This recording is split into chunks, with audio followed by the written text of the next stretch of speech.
Jazakallah khair. Can everyone hear me? Okay. Bismillah walhamdulillah wassalatu wassalamu ala rasulillah. Rabbi shrah li sadri wa yassir li amri wahlul 'uqdatan min lisani yafqahu qawli. Assalamu alaikum wa rahmatullahi wa barakatuh. A little bit better? Okay. Okay. So I'm actually really excited about this topic because I feel like it's a topic that's not it's not talked about enough in our communities, and it plays a role collectively, but also, oh, there's people up there. Assalamu alaikum. I didn't see you guys. So it plays a role in our lives collectively, like as a community, but also individually and in our homes. And I think that vulnerability is an ingredient that's missing from our discussions, from our spaces, from our schools, from our homes. And I think it has a lot to do with maybe the way that we were taught about Islam or the way that we have understood Islam. Because when I study the seerah, I see so much vulnerability and I see so much openness in the way that the Prophet ﷺ was with the companions and the way the companions talked and interacted with the Rasul ﷺ. I see a lot of authenticity in the way that they talked about even their own struggles, even their own emotions, in the way that the Rasul ﷺ was himself. He wasn't this guarded individual, and so, when Iman asked me to talk and she asked me, what topic I wanted to talk about, I chose this one because even though this is a parenting class, I believe that the work starts with ourselves and it's going to translate into our lives and as parents if we learn to embody certain things. And I'm going to talk about how practicing vulnerability shows itself when we're interacting with children and how it manifests itself. And so, one of the things that I'm really passionate about in my work is exploring how our psychology interferes with connection. Okay, so I'm really big on figuring out how we put mental and emotional obstacles between us and connecting with Allah subhanahu wa ta'ala, between us and connecting with ourselves, between us and connecting with our family and our loved ones. Because I believe that our psychology plays such a role and we're not aware of it, and it's like somewhere in our subconscious, and it's like we're not really taught to be aware of these things that go on with our thoughts and our belief systems and all of these things, that play such a role in the way that we walk towards Allah, in the way that we have discussions in our community about deen and about problems and about struggles. And so it definitely does matter. So one thing that I notice in our community, and I think this is going to play a role later in the discussion when we talk about how we approach children when they come to us with problems, is that I notice that in our community we often present ourselves as Islam and not as human beings practicing Islam. And this is a huge thing that I think is a really significant, problem, because it creates barriers. It creates barriers between people in the community spaces. It creates shame, and we're going to talk about what shame is later. It creates barriers between parents and children. It creates barriers just between brothers and sisters, friends, And so, and what I mean by that is that we almost, we approach, like when people come to us with problems, right? We feel like we have to be Islam in that moment, or even just in life. We feel like once we start practicing, or once we start taking Islam seriously, or once we convert, whatever the situation is, we become Islam, And my name isn't Islam, your name isn't Islam, right? And when you study the seerah, they never presented themselves that way. They were human beings, flawed, like they had their mistakes, they had their, I'm talking with the companions, like they made mistakes, and they were human beings practicing Islam, and they were very aware of that dynamic. But I feel like because of the barriers and the level of shame we have sometimes in our community and the lack of vulnerability, we talk as Islam when people come to us with problems, right? So when people come to us, we don't address their humanness first before we present them with Islam. We don't address imperfection first before we present them with perfection, And so this is something we have to be aware of, because when our humanness, when our imperfection is not accepted and addressed, we won't be open to the overwhelmingness of Allah subhanahu wa ta'ala's perfection, of Islam's perfection. And I'm sure you guys have had situations where Maybe you went to someone for advice, right? Or someone came to you for advice, and right away they presented to you like, oh, well, this is what Islam says, and this is what you're supposed to do, and this is haram, or this is, and you almost shut down, right? Because you feel like, wait, like you didn't feel heard, you didn't feel seen, you feel like you were just presented with what you were supposed to do. But when you study the seerah, you see the Prophet ﷺ address people's humanness, and I'm going to give an example of that later as well. And so the reason I'm giving this, starting off talking about this issue on a collective level, is because it translates on an individual level. It translates in the way that we ourselves are in our relationships. And the best way that children learn is not by, what we tell them. It's by what they see, by what we model. And if we don't model being human beings, practicing Islam, being vulnerable, authentic, real, they won't know what that looks like. We're just raising more children who are walking around presenting themselves as Islam, that they have to be this, perfect thing, and there's no such thing. And so, what is vulnerability? So vulnerability is defined as the quality of being exposed to the possibility of being harmed either physically or emotionally. So we're talking about emotional vulnerability today. I don't want any of you to put yourself in a situation where you're going to be physically harmed.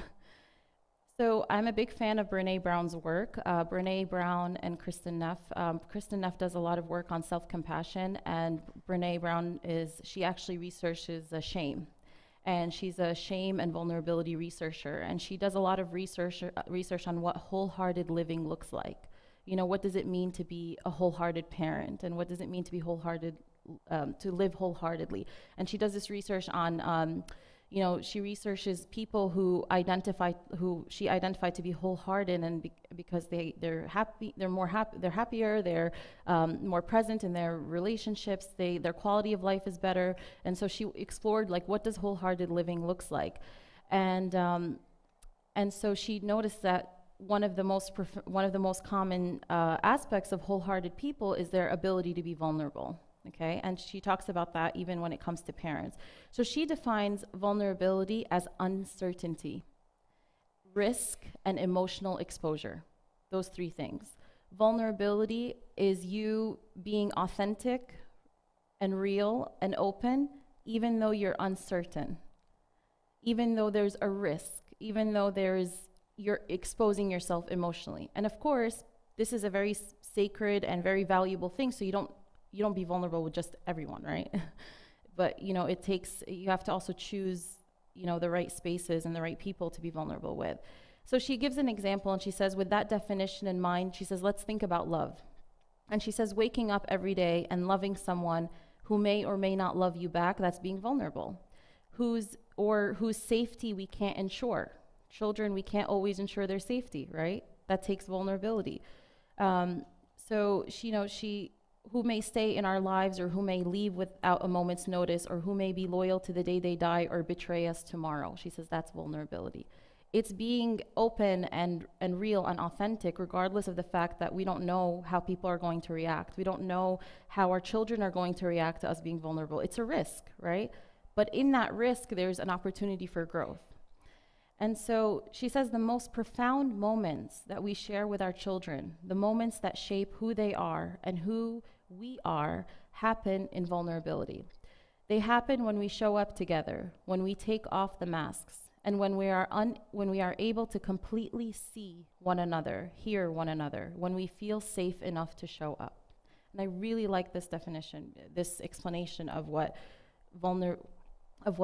being vulnerable with our children looks like. And so, she says when we show up together, right? When we have a space that we could feel that we could bring our problems, our struggles, our challenges, children need to feel that they have that space. And she says when we take off our masks, so back to like Islam being, we present ourselves as Islam and not as human beings practicing Islam or Muslims. I believe one of the biggest masks we wear today is Islam.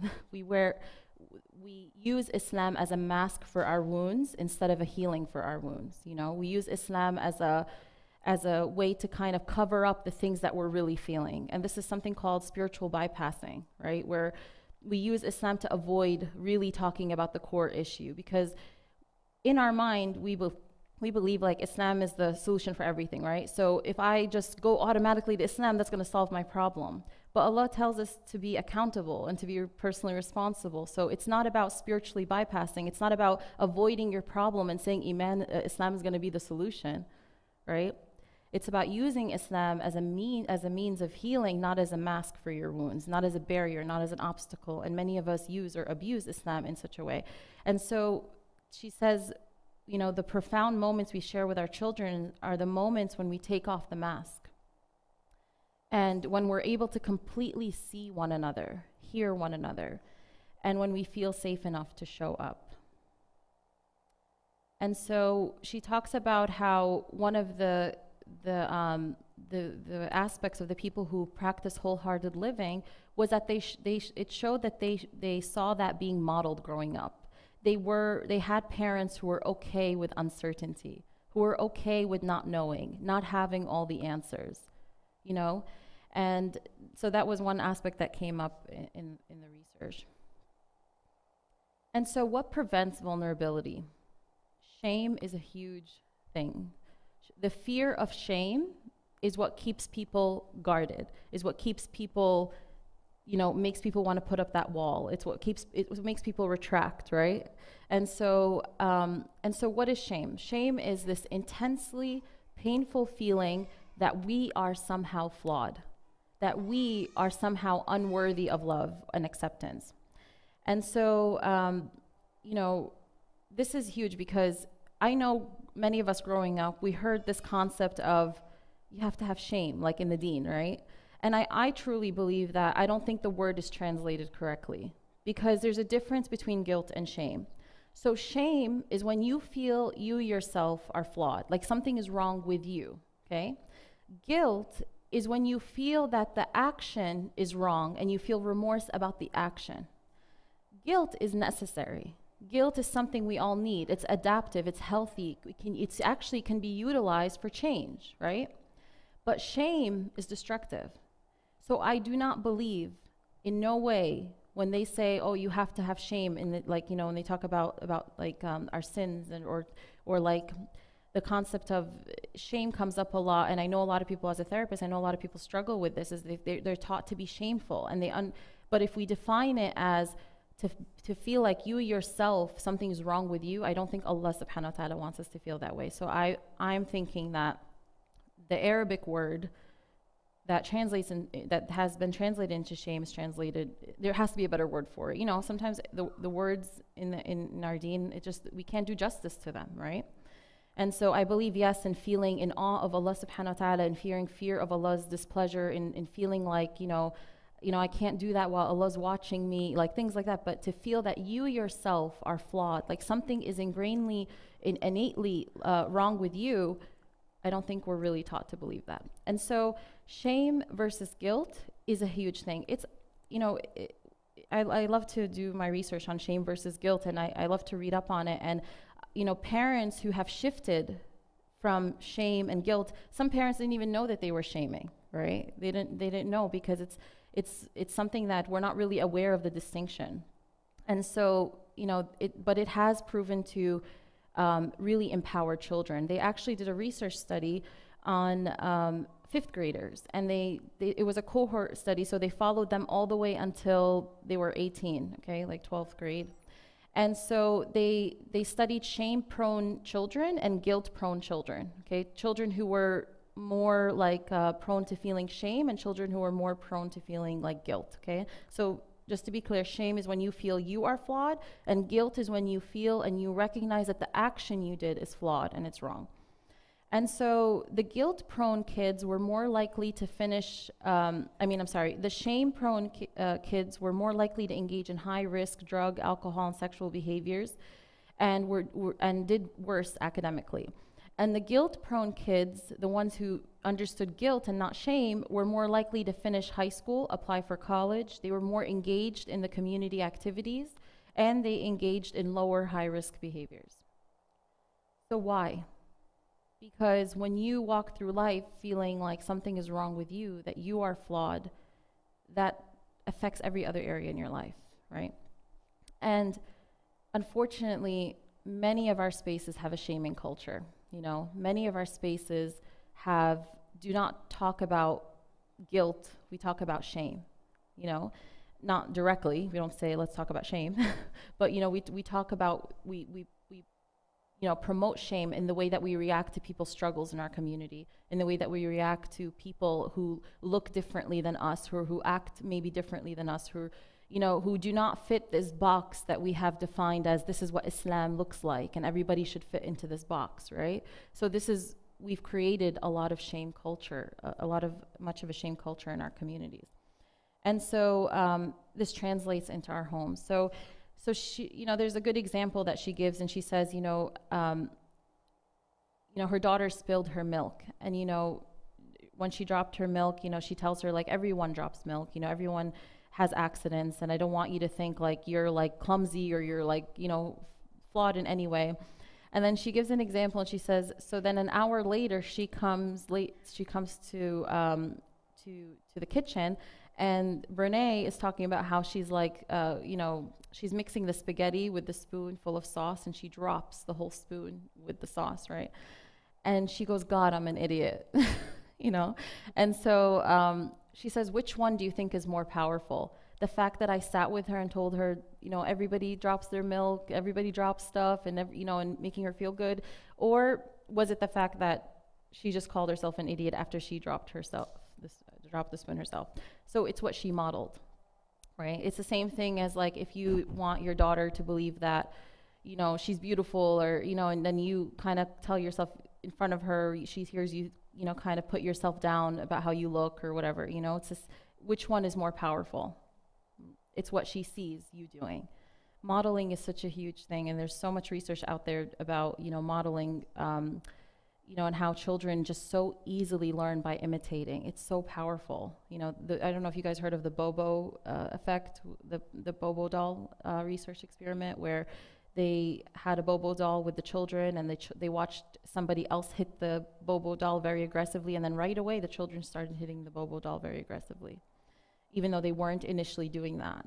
So modeling what they're watching you all the time and what they see is so powerful, and is so important. And sometimes we take that and we think, okay, they're watching me all the time, I have to be perfect all the time. That's not what this is about. You have to create a process where they learn through you. They learn from your mistakes, from the way that you even deal with your own mistakes. Like, it's not about you being perfect, it's how can we be models so they can learn from even our imperfection, right? And so huge difference between guilt and shame. And so another positive thing was that one time she got a call from her daughter's kindergarten teacher, and she and her, you know, her kindergarten teacher heard about Brene, who she like writes a lot of books about shame and vulnerability, and she calls the mom, Brene, and she says, you know, I wasn't sure what you do, but now I'm really clear on what you do, because today your daughter was in the glitter center, and I told her, wow, you know, you're messy. You know, Ellen, you're messy because there's so much glitter. And her daughter replied and said, I may be making a mess, but I'm not messy.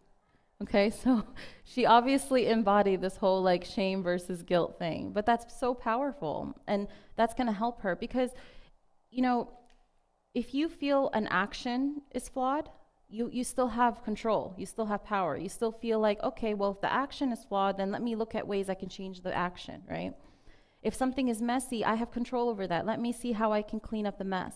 But if I am messy, if I am flawed, then that feels like, where do I go from here? Many children walk around feeling like they are flawed. And then when they are not doing their homework, or they're not, you know, I get like, I'm working with a kid now who's like just not doing his homework, you know, like he doesn't want to do anything. And the parents bring him and they're like, he doesn't do his homework, like as if that's the problem, like that's the only problem. But this kid actually has a lot of, he feels very helpless. He has a lot of low self-esteem. He doesn't feel like he's good at anything. He has a lot of shame. You know, he has a lot of shame about himself, and he feels innately flawed, you know. And so when you feel flawed, it's going to affect not just children, everyone. It's going to affect everyone, the way that you feel like you can approach your mistakes, the way that you can approach your actions. And if you as a parent do not recognize your own shame triggers, because everybody has shame. okay? There's nobody in this room, nobody who has not experienced shame or has not experienced a shame trigger. You know, we've all been in situations where we felt something that made us feel like something's wrong with us, or we feel like we have to like kind of retract, or we felt like maybe like someone put us on the spot and that triggered something within us that was an insecurity that made us feel not good enough about ourselves, right? We all can experience that. But as parents, as adults, as role models, we have to be aware of our shame triggers, because what is unresolved in us, especially with parents, it's going to come up when you see it in your children. And God forbid they bring up something that's already in you that you don't like about yourself, your shame is going to be very high, because you're going to react in a very, not only is it in you and you don't like it, whatever you don't like about yourself, by the way, you're going to hate it when it comes up in other people, right? You're going to just like, you're going to feel so like, especially if it's people you love, especially if it's people like in your family, close people. Whatever you have not accepted or worked on within yourself, whatever you have not loved about yourself, whatever you have hated or rejected, when you see it in your children, you're going to react so, you know, aggressively about it. You know, you're just going to have a very strong reaction. Sorry, this keeps logging me out.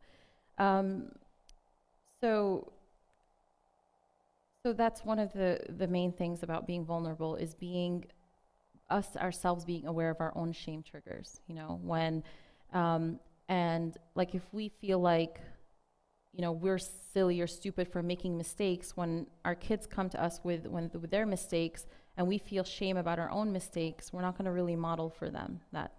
And so this class, I feel like, even though I'm giving examples with kids, a lot of the work is really within your own self, and really about you working on yourself to come to a more open and accepting space within yourself. And this class is not that long for that, so I wish I could do a whole thing about that. But so one of the things that was mentioned before too was creating a place where you can show up, like a safe place. And so, you know, one of the questions we should ask ourselves is our homes safe spaces for our children? Meaning, like, are they places where they feel they can bring their struggles and their challenges, where they're not going to feel like they're going to be shamed or judged, you know? And so one of the things I want to address here is the word acceptance. So I say that a lot, and I think a lot of people misunderstand acceptance as, you know, oh, that means I'm okay with what's happening. I just want to be very clear, because this is a huge misconception. Acceptance is you just acknowledging the reality that something exists. Okay? And you can actually, you cannot change anything without accepting it, whether it's in yourself or your children. So when your child comes to you with something that you don't like, and accepting it looks like it's just you acknowledging that this exists, you know, that, okay, this is a reality. Because when we reject something, when we feel like, you know, how could you, like, how did this happen? Like, that's us kind of like not accepting it. That's like rejecting the whole situation. And then how are you going to help your child? You're not. Acceptance allows you to see everything as it is. That's the only way we can actually approach change. If you have problems within yourself, you have to face your problem. You have to actually acknowledge that it's there, that it's real, that it's same thing with physical ailments, right? You can't work on the cure if you don't accept you have an illness. But with emotional stuff, it's a little different, because it causes us to feel things that we're uncomfortable with.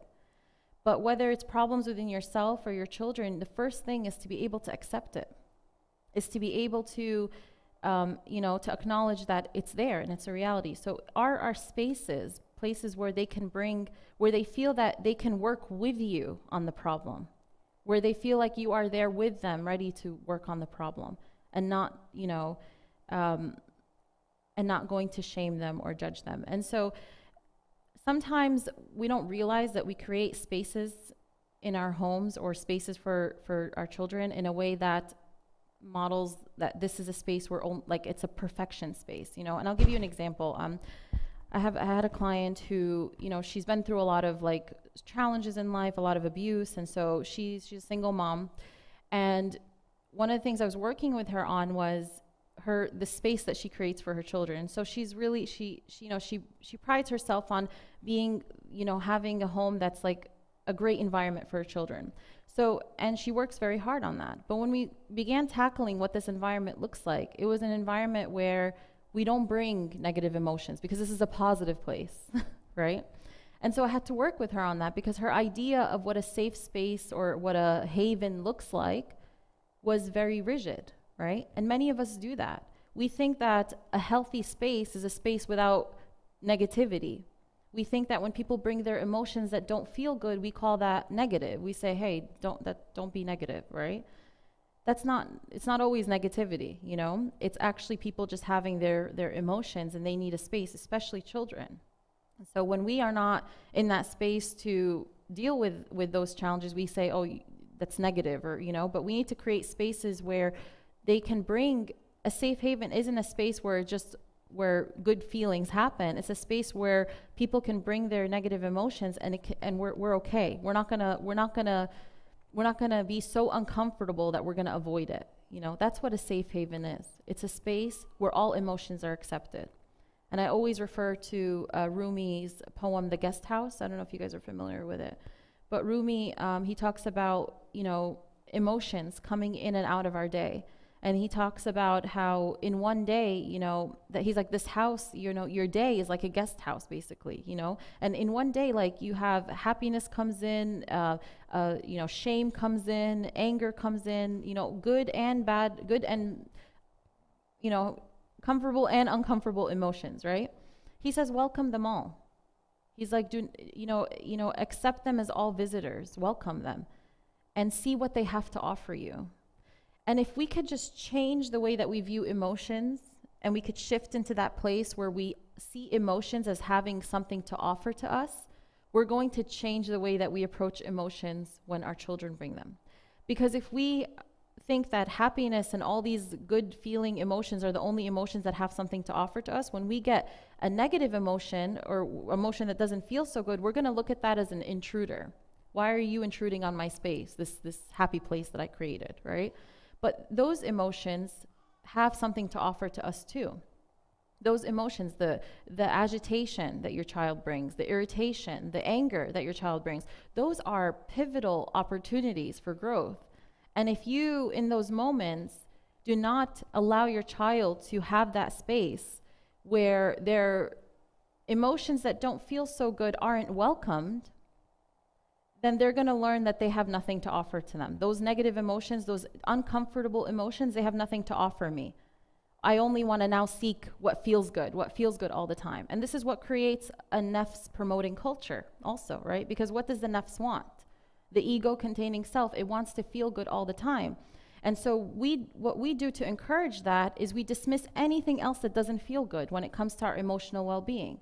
We dismiss the agitation, the irritation, the anger. We dismiss those feelings that aren't so comfortable and don't feel good. And we think they have nothing to offer to us.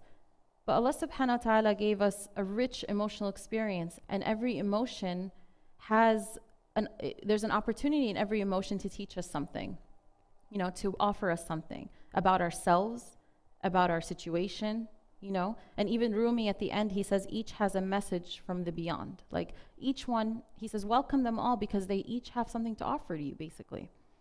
But I'm talking about ourselves because if we don't internalize that, we're not going to react in that way with our children. Whatever we don't do we can't give what we don't have, basically, right? We can't embody something when our children bring it to us when we ourselves are uncomfortable with our own, uncomfortable emotions. And so creating a space where your child knows that they can bring these emotions that don't feel so good, that are uncomfortable, and they feel comfortable doing that. And so one of the things that we also do is that we tend to, because we don't want to ever be vulnerable, right? Because we think vulnerability is weak, or we think that vulnerability is not strong. What we do is we feel that when our child brings a problem to us, or anybody brings a problem to us, we feel like we have to fix it, right? Because that's what strength looks like. I got to fix it, especially with kids, right? We feel like the parent feels like it's their job to fix every emotion. And in being a fixer, you're actually depriving your child of the ability to build the muscle of self-soothing, of emotional regulation, of emotional intelligence. Because when they come to you with a problem and you say, Okay, well, what can we do? How can I make you feel better? Can I get you some ice cream? Here's the iPad, distract yourself. You know, like when we don't know how to make them feel better, we try to soothe, right? And right there, we just stole away their ability to learn how to soothe themselves. We live in a world of adults who don't know how to soothe themselves. And many of us have to learn that along the way. Because parents sometimes, you know, they think their job is to soothe and make their kid comfortable all the time. But the parent's job is really to help the child learn the tools to offer everything they are offering to them, to learn to offer it to themselves, right? And that's really the thing, I think the thing that we miss sometimes is that we don't want children dependent on us for their emotional regulation, right?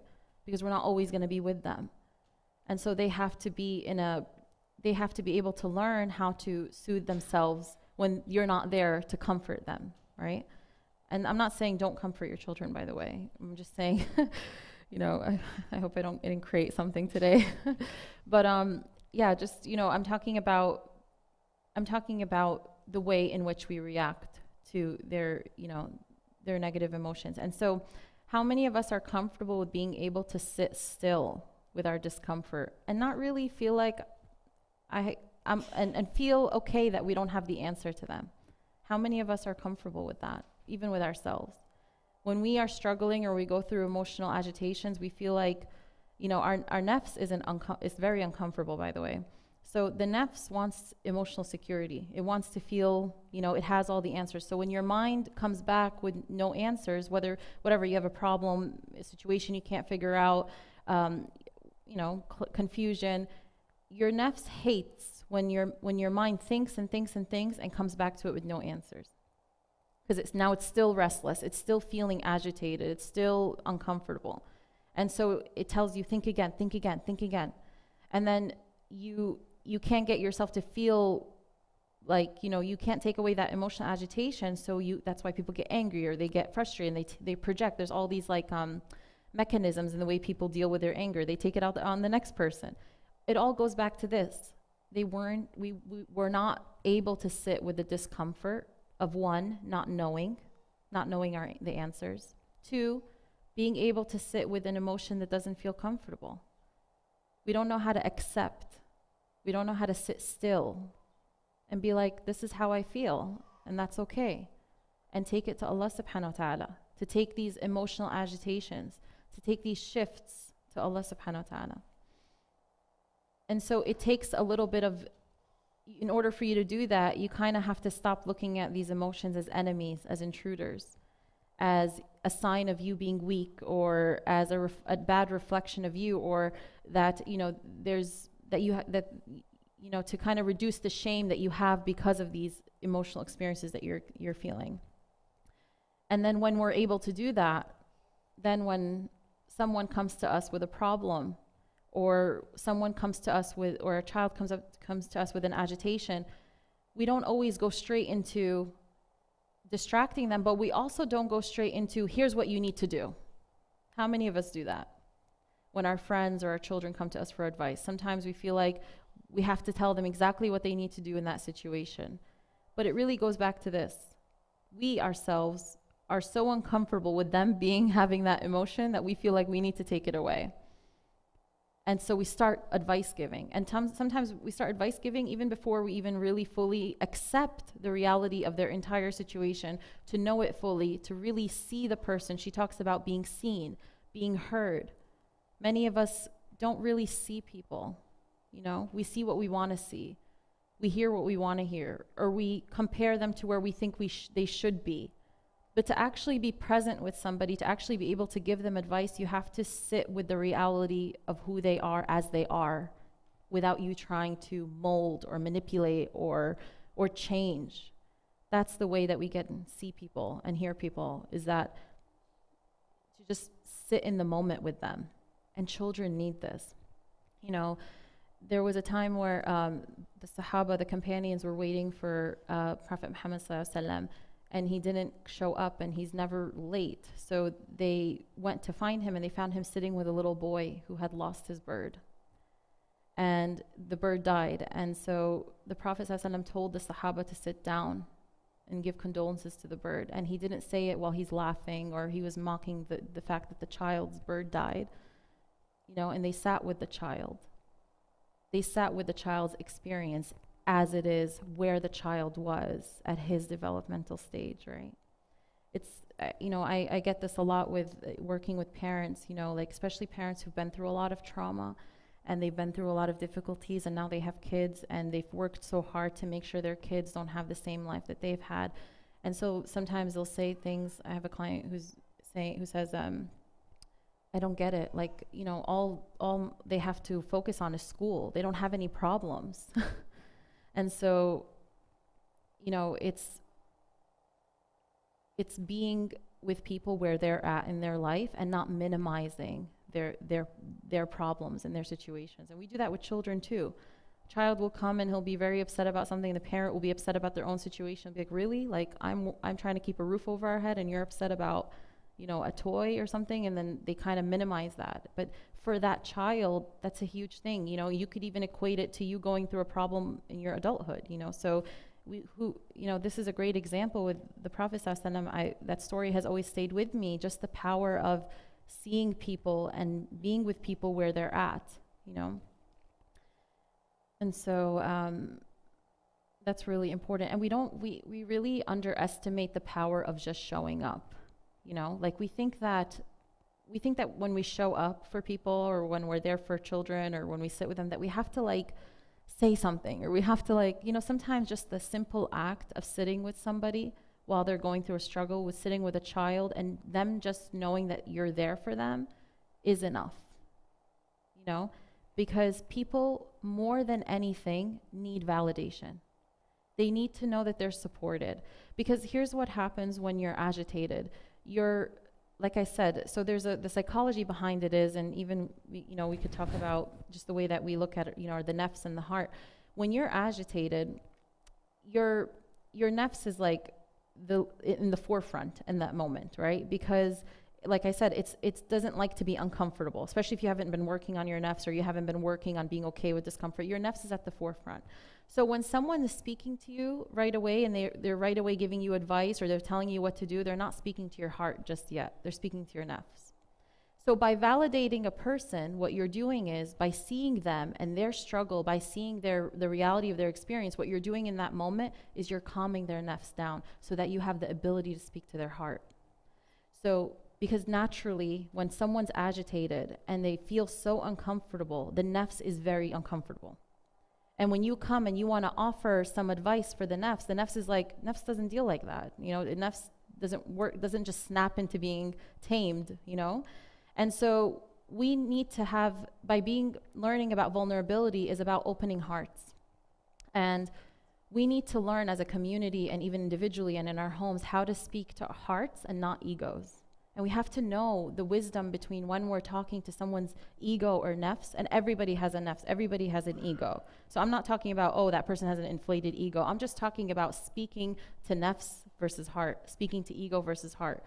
We all have moments where our ego comes up to the forefront. We all have moments where our nafs is at the forefront. When someone's speaking to us, we're just like agitated. We're not ready to receive that advice. So, but when we are able to sit with people where they're at, when we're able to just be with people and validate them and show them that, we're there to support them, or that not necessarily that we agree with what they're doing, okay? Not necessarily that, we think that, what they're doing is okay in front of God or whatever, it's about creating a space where that person feels accepted enough to be open to you talking to them about God later. And so that's what we want to create. We want to create spaces where hearts are open, where we're not always talking to the ego and the nafs, and then we think, well, I said my part, I gave her advice and she didn't take it. And then we think that's okay, like we did our part. And many of us do this. We think it's enough that we just gave advice. No, but what were you talking to in that moment? Were you talking to that person's heart? Were you patient enough with that person until you were able to actually speak to their heart, Or did you just go in there and not see their humanness and present them with perfection, which goes back to what we were talking about before. We ignore people's imperfection and we present them with perfection and we expect them to be okay with that. And so we need to be bridges between people's imperfection and God's perfection. That's our role. Our role is to be bridges between we're all imperfect, right? And so when people come to us with problems, or our children come to us with situations, in that moment, we are a bridge. And that bridge, we can either help be a means of help, eventually leading people or letting people see God in the situation, or we can be stuck there, right? And it really depends on how and what we're talking to. And so we have to be able to recognize that in the beginning, when children come to us with problems, it's not always the best thing to start telling them what to do. Sit with the emotion first. See what it is. What does it feel like for them? Like when they come to you with an emotion, and they say, I'm very upset. Okay, well, what are you feeling? I'm angry. Okay, well, what happened? What made you angry? What triggered it? What caused it? How many of us, take this process, with them? And so what did that make you? Okay, my friend did this. Oh, okay, well, that seems, I can understand that being, hurtful. Well, what did that make you feel like? Explore deeper. In those moments, you're helping your children open their hearts, and you're helping them practice reflection. They practice accountability of themselves, practice this ability to be insightful.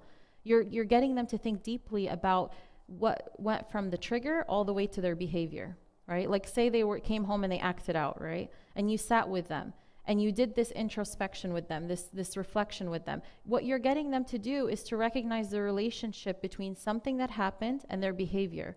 And you're getting your child to understand that there's something, along the way, there's a responsibility in that. But you can't do that if you're not really addressing the emotion, the trigger, what happened in the first place. And for us for us to help them do that, we have to be vulnerable. We have to be open. I have left.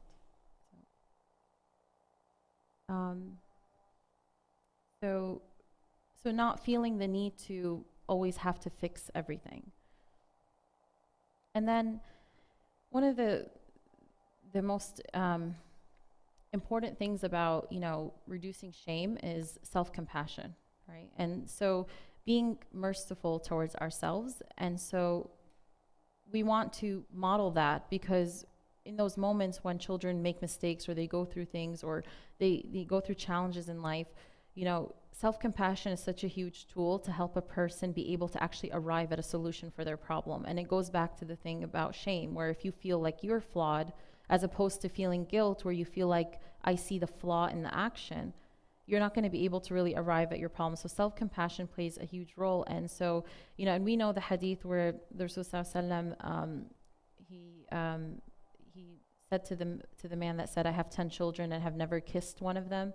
And the Rasul sallallahu alaihi wasallam, he gave him this look and he said, whoever is not merciful to others will not be treated mercifully. And so one of the ways that we can practice self-compassion is to see how we would treat someone who would be who would come to us with a problem, and how welcoming we are of them and how accepting we are, and to try to embody that for ourselves and try to give ourselves what we try to give others. And that way, your child is watching you when you make mistakes.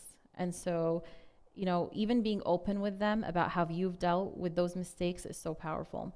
And I said in the beginning how we always feel, I feel like in our community, we don't really talk about our mistakes because we feel like, we feel like there's just a lot of shame around that, and we feel like maybe it's not the religious thing to do.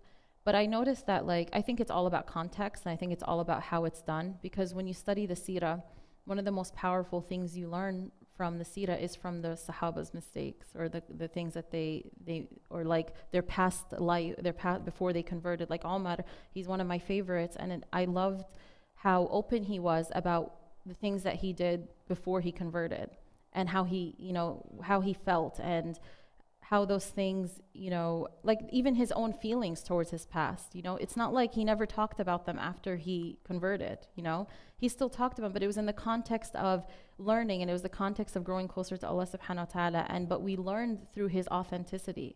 And each of them had a different personality, and each of them had their own unique way of being.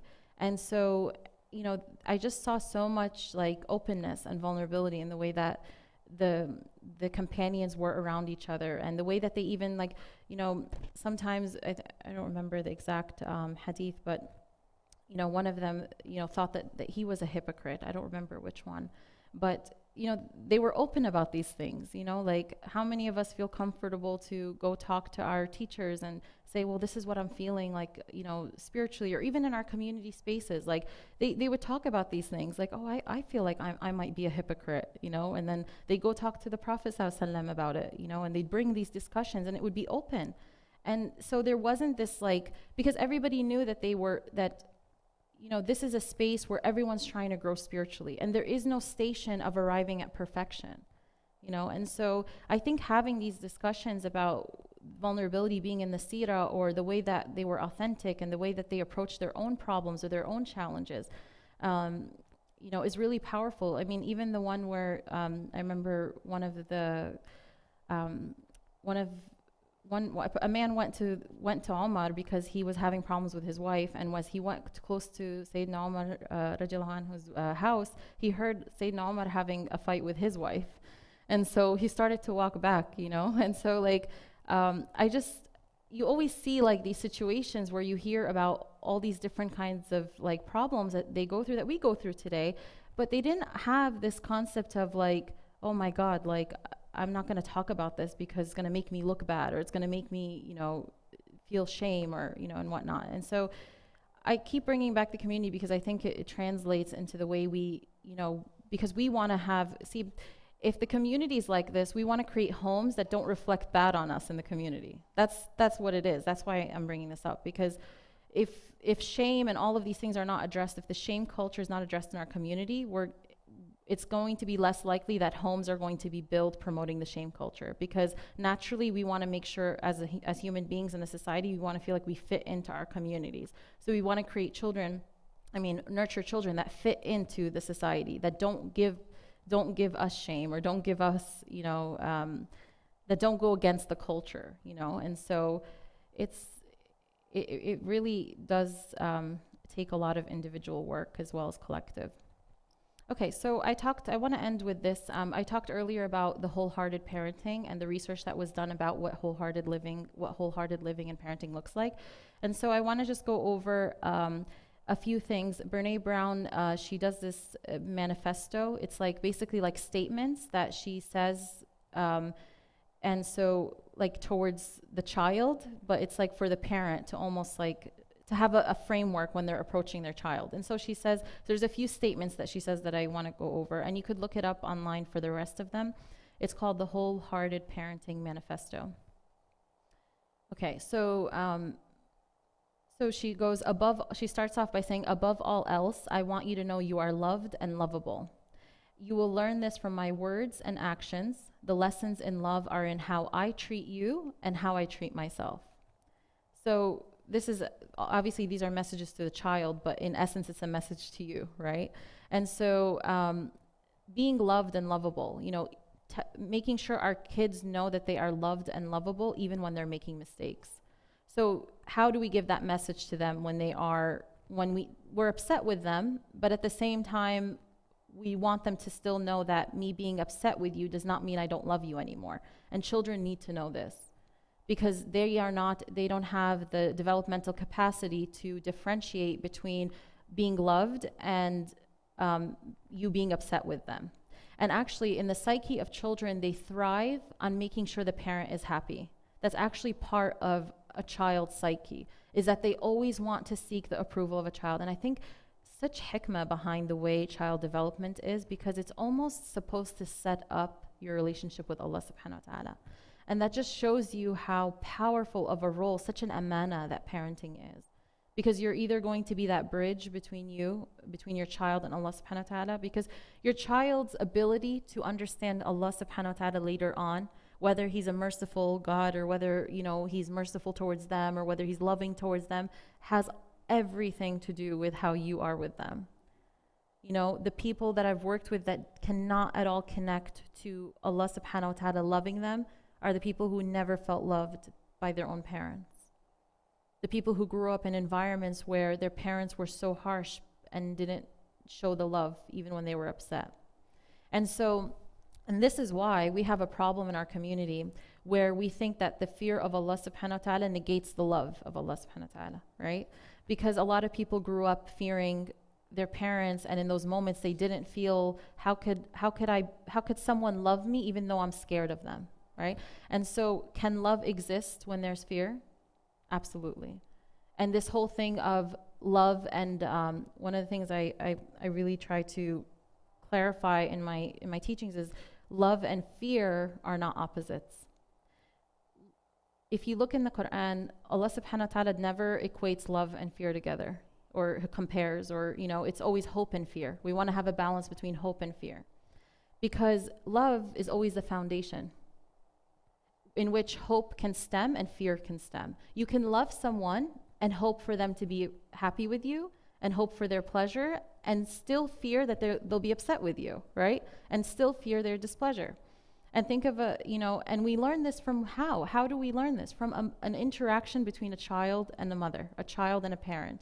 A parent will put a consequence, like people say this all the time, like, well, how can Allah subhanahu wa ta'ala, love me, and then, like, if I don't pray, there's this huge consequence, I get punished and I go to hell, And I tell them, look at a parent and a child. There are certain actions in which the parent will place a consequence, and certain actions the parent will not. Like, meaning, like, if the child doesn't do one thing, the consequence might be very small or no consequence, right? But if there's another thing that a child does not do, the consequence might be very high, depending on what? Depending on what the parent knows that child needs. That's like one action might be like, if he doesn't do it, it's okay. Like, it's not going to affect him in the long run. But if he needs to do this, because this he needs. This is his nourishment. This is what he. I know, like, my child needs this. It's the same thing with Allah subhanahu wa ta'ala, right? Allah subhanahu wa ta'ala knows we need salah, right? And the higher that because of how bad that we need it, if we don't come out of hope for his reward and his connection and his love, we still come out of fear of his displeasure and the consequence. And in children, psychology of learning, what is it? It's positive reinforcement, negative reinforcement. It's rewards and punishments, right? And so a child, for example, like if a mother says to a child, if you don't come to eat, you don't get dessert or whatever, right? So she hopes, this is all love, right? Because she hopes that the child, on the days that they don't come to the dinner table out of love for her or out of hope for eating or hope for the reward, that he still comes out of fear of the consequence. But the love was always there. So it's not love and fear. It's love and the foundation of hope and fear, right? And so when we talk to children when they make mistakes and they feel that fear, we need to remind them of our love for them. Because then what you're doing is you're not making it personal, number one. It's really about the action. It's really about what you just did, right? And a lot of times, this is how we reduce shame, because when you don't remind them that you love them, then they walk away feeling, I'm flawed. That's shame versus guilt, as opposed to the action is flawed, right? In those moments when they make a mistake, you say, I love you, and this isn't, you to remind them, this isn't about you, but this action is not good, and this action, to really place the focus on the action. The child still walks away intact internally. And they need these reminders, And so this is why we have a lot of people who, parenting sets up a person's relationship with Allah subhanahu wa ta'ala. And so, when there's this dynamic of, there's different kinds of parenting styles. For example, there's authoritarian, where it's very strict, it's very high rules and restrictions, and very low compassion, and then there's passiveness, which is the opposite extreme. But they showed one parenting style which is authoritative, right? Which is a balance of both, which is a balance of rules and structure, and also compassion and friendship and this openness. And they actually showed that the children who were raised by authoritative, this one, the balanced one, were the children who thrived and succeeded the most. So children need to feel that even through the mistakes, even through the hardships, that they're still loved and that they're lovable. 5 left. Okay, make sure. Okay, okay, so that's one, and then she says, what point? The difference between what? Being loved and lovable. So being loved is knowing that you're loved by the parent. Being lovable is that you yourself are worthy of love, that you can receive love, that there's nothing, it's again, it goes back, shame is the absence of feeling unworthy of love. I mean, shame is feeling unworthy of love and acceptance. That's what shame is. And so when a child walks away where they feel the focus is on them and not the action, all they walk away with is the fact that they're unworthy of being loved because now they made a mistake, and a mistake means that now I'm unworthy of love, right? And now I'm unworthy of being accepted. And so we have to look at these opportunities where children make mistakes. I mean, the times where children make mistakes as opportunities, that we can still allow them to walk back intact and see the action and see it's the flaw in the action, because that's the essence of why we're upset. We want them to change the action. But our words in those moments are so powerful.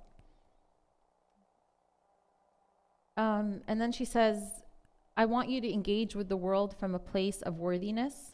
You will learn that you're worthy of love, belonging, and joy over time, every time you see me practice self-compassion and embrace my own imperfections. So again, the modeling aspect, and also the enemy of worthiness is shame. She says that a lot, and the whole point of vulnerability and the whole point of teaching about shame is we want to help our children engage with the world from a place of worthiness.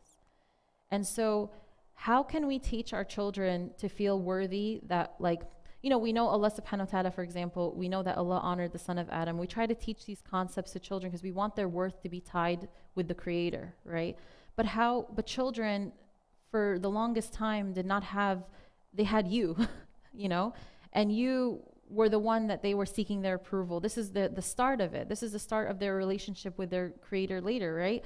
And so if you yourself weren't teaching them worthiness by the way that you were speaking to them, by the way that you were talking to them, by the way that you were responding to them, how are you going to teach them later or help them connect to the fact that, yeah, you're worthy in front of God, or that your worth should be attached to God? They're not going to get it. There's a missing link there. Worthiness is taught by the way that we interact with people. That's how we teach them their worthiness, right? When a person goes into, gets a really good job or something, and then they go and they give them a little corner, a little, I don't know, just it feels like at the end of the office where no one sees them. Just by that action, that person feels like I'm not really worthy here, right? I'm sometimes really bad with examples, but that was just by the way that we treat people, we show them their worth, right? We show them how much we value them. So you can't tell your child you're worthy or you're beautiful, you're lovable, and then you talk to them in a way, or you call them names when you're angry, or you make them feel bad about who they are, as if they're making mistakes because there's something wrong with them. They're not smart enough. They're not sharp enough. They're not quick enough, And understanding your child's personality is really key here, and it goes back to acceptance again. The more that you can accept your child for who he is, their unique differences, and not have this expectation that they're going to be like you or they're going to be like their sibling, is a really powerful way of reducing shame, because shame is created in a lot of times through comparison. And it's not necessarily be like your brother or be like your sister. It's necessarily it's more like you get frustrated when they're not being something that that maybe their brother is doing. It's not necessarily you're saying, oh well, hurry up and be quick like your brother, but you're just getting frustrated at something they know that they're not as good at as their sibling. So being accepting of their different personality traits and letting them see the beauty in that, as opposed to kind of trying to mold to get them to be a certain type of way that's not really true to themselves. So